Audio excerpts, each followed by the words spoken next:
2025 ഫെബ്രുവരി 2 മുതൽ 9 വരെ ചേരുന്ന 8 ദിവസം തിരുവില്യാമല വില്വാദ്രിനാഥൻ്റെ തട്ടകത്തിൽ, വില്വാദ്രിനാഥൻ്റെ മുറ്റത്ത് എന്ന് തന്നെ പറയണം, തൊട്ടടുത്താണ്.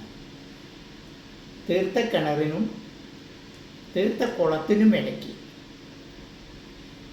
ആശ്രമത്തിൻ്റെ ഭൂമിയിൽ വെച്ച് ഒരു ഗായത്രി മഹായജ്ഞം നടക്കുന്നു.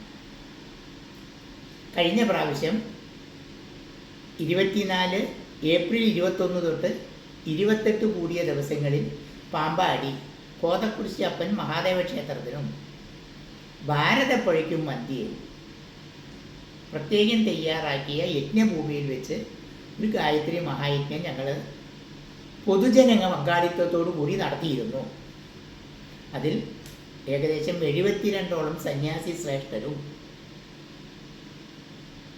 പിന്നെ അഗ്നി ഗായത്രി ദീക്ഷ വാങ്ങി ഉപാസിക്കുന്നവരും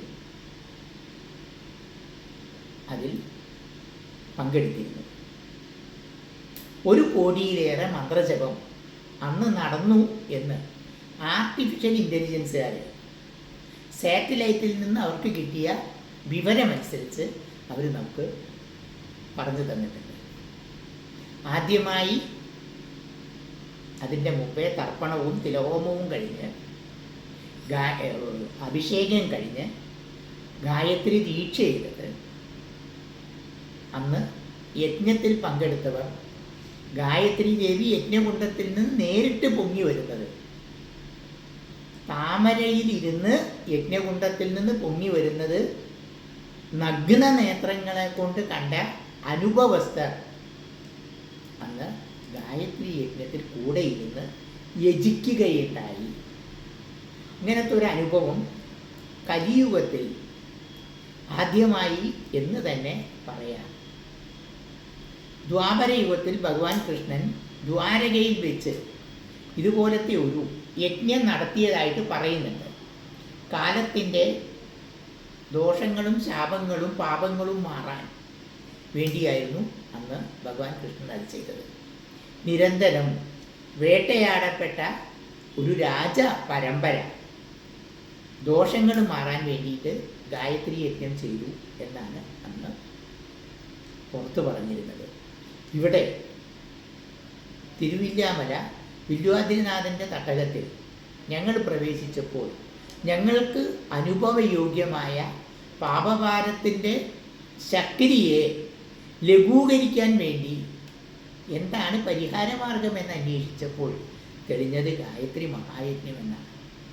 ഞങ്ങൾ കഴിഞ്ഞ പ്രാവശ്യം ഗായത്രി യജ്ഞം തുടങ്ങുന്നതിൻ്റെ മുമ്പ് ഏകദേശം 2 മാസക്കാലം 2 മാസത്തിലേറെ നിരന്തരം ഏകദേശം ഒരു 8 മണിക്കൂറോളം 9 മണിക്കൂറോളം 10 മണിക്കൂറോളം ഗായത്രി ജപവും ഹവിസ്സും ചമതയും നെയ്യും അർപ്പിച്ച ഗായത്രി യജ്ഞം സ്ഥിരമായിട്ട് ചെയ്തിരുന്നു.